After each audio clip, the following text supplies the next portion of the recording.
Assalamualaikum warahmatullahi wabarakatuh. Satu. Kami dari kelompok 2 akan mempresentasikan pengamatan dengan metode work sampling pada UMKM Rumah Makan Rausari. Sebelumnya perkenalan terlebih dahulu, nama saya Muhammad Farlan Ramadan dengan NIM akhir 026. Saya Zaldi Putra Ramadan dengan NIM akhir 184. Kayuda Saputra dengan NIM 233. Dan saya Mukhtar Panjujaya dengan NIM akhir 154. Dan saya Christian Rizky Pratama dengan NIM akhir 246.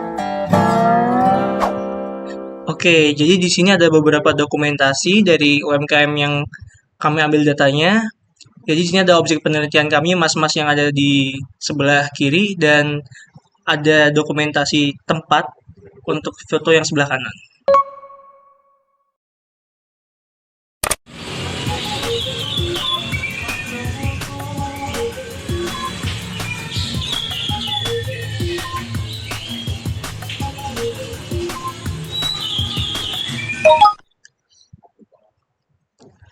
Oke, di sini ada gambaran umum dari UMKM yang kami teliti, yaitu Rumah Makan Rawasari.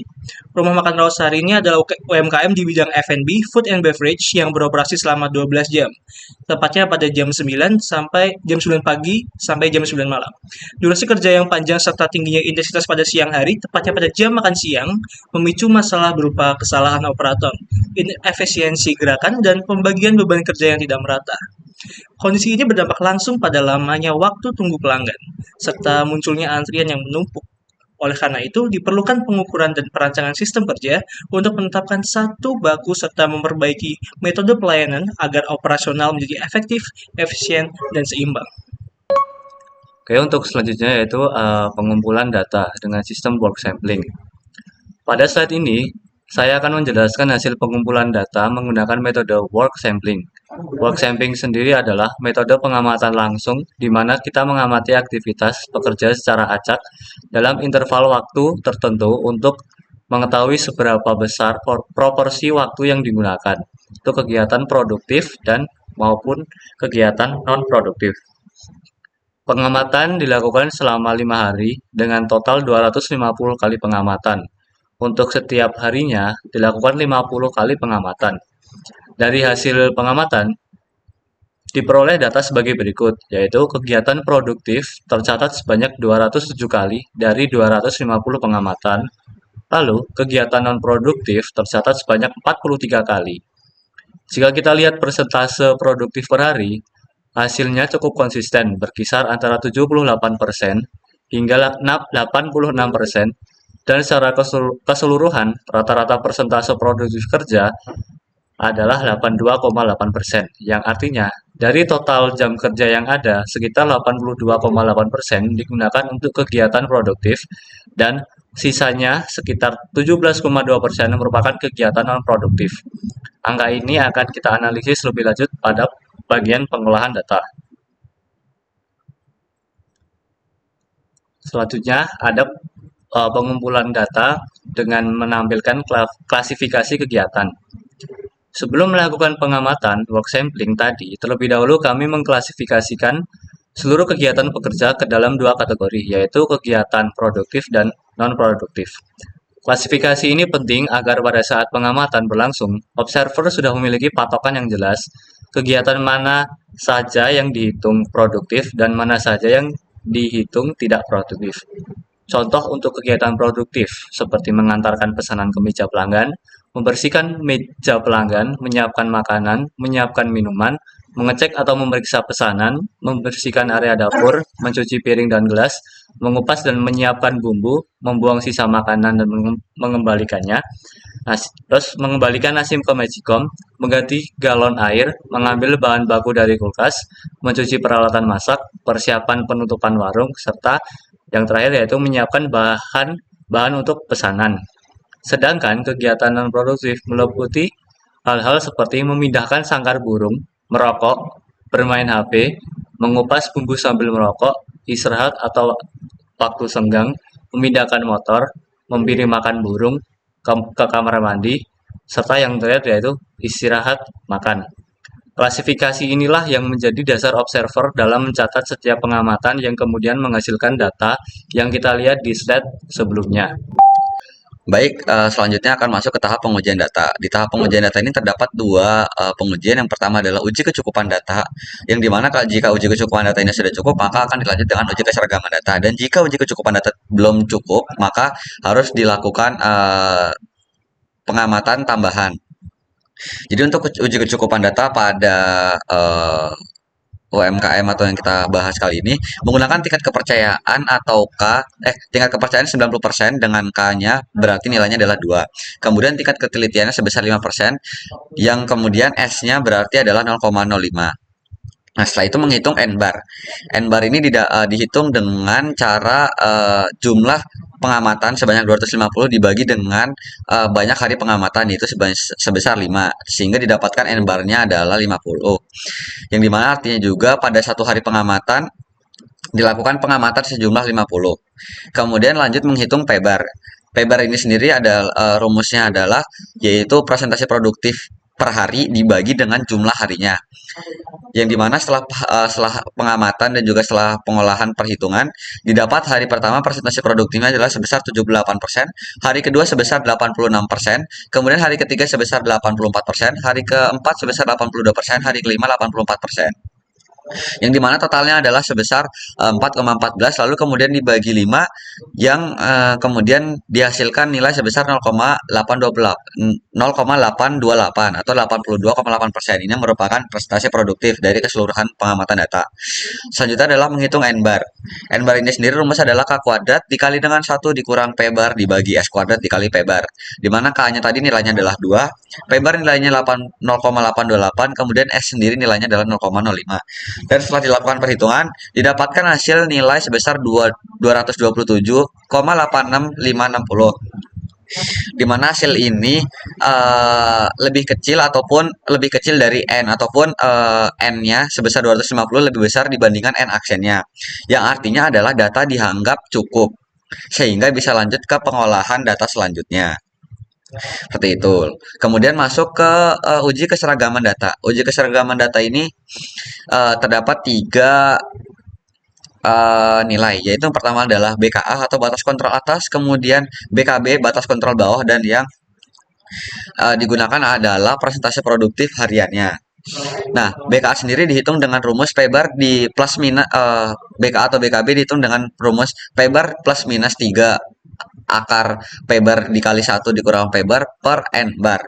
Kemudian tinggal dimasukkan saja angka-angkanya sudah didapatkan sebelumnya, dan untuk hasil BKA sendiri didapatkan nilai sebesar 0,9881 atau sebesar 98,81%, dan untuk BKB-nya sendiri sebesar 0,6679 atau sebesar 66,79%. Kemudian dari nilai-nilai ini dibuat ke dalam grafik presentasi produktif untuk membaca nilai chartnya. Bisa dilihat juga di layar, ini adalah grafik presentasi produktif dari 5 hari pengamatan, di mana presentasi produktif hariannya datanya semua dalam in control ataupun terkendali, tidak ada yang melewati BKA ataupun BKB. Lebih seperti itu.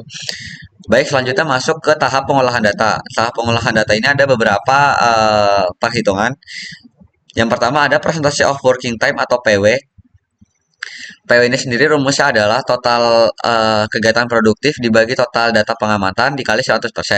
Total kegiatan produktifnya setelah pengamatan dan juga pengolahan didapat nilai sebesar 207.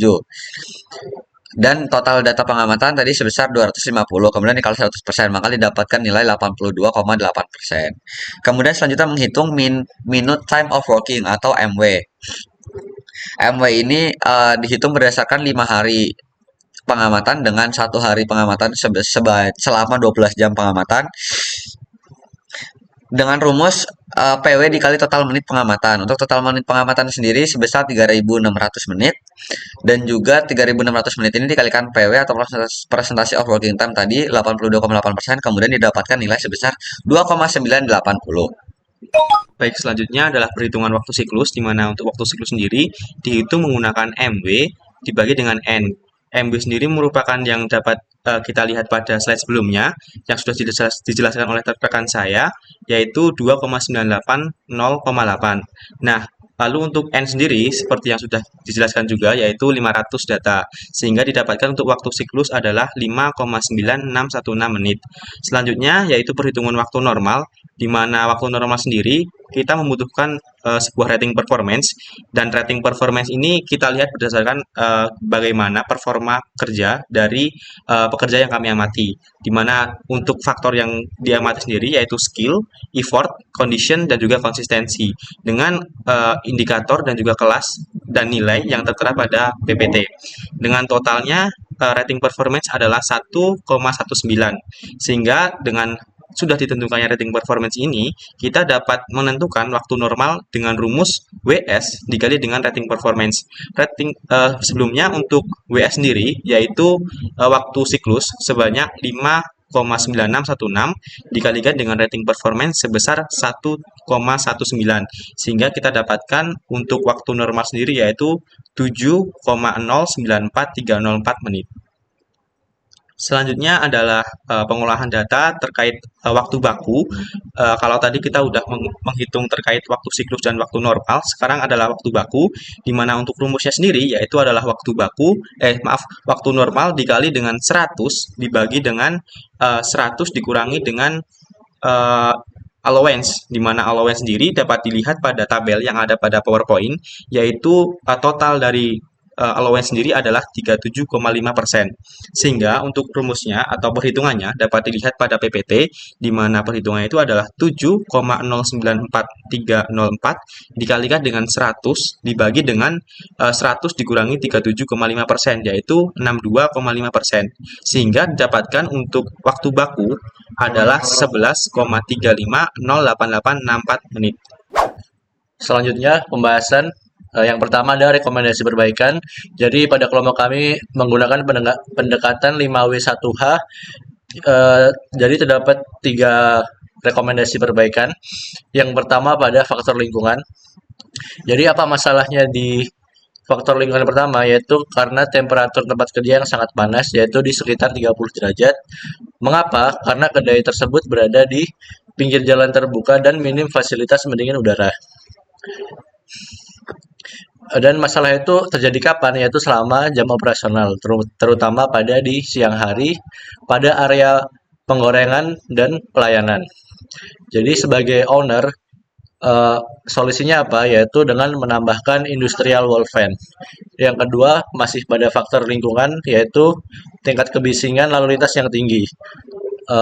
Hal itu bisa terjadi karena apa? Yaitu lokasi kerja yang berdekatan langsung dengan jalan raya utama yang padat kendaraan. Dan kapan? Yaitu selama jam operasional di sekitar stasiun kerja. Lalu sebagai owner, harusnya merenovasi pada bagian dinding yang berdekatan dengan jalan utama. Yang terakhir yaitu faktor beban kerja, yaitu beban tenaga tinggi untuk pengantaran pesanan. Jadi pengantaran pesanan makanan dan minuman ke meja pelanggan masih dilakukan secara manual. Dan terjadi kapan? Yaitu setiap kali ada pesanan yang masuk pada area pelayanan pelanggan. Jadi sebagai owner seharusnya rekomendasi perbaikan untuk owner yaitu mengatur ulang tata letak atau layout meja agar lebih dekat dengan ruang masak.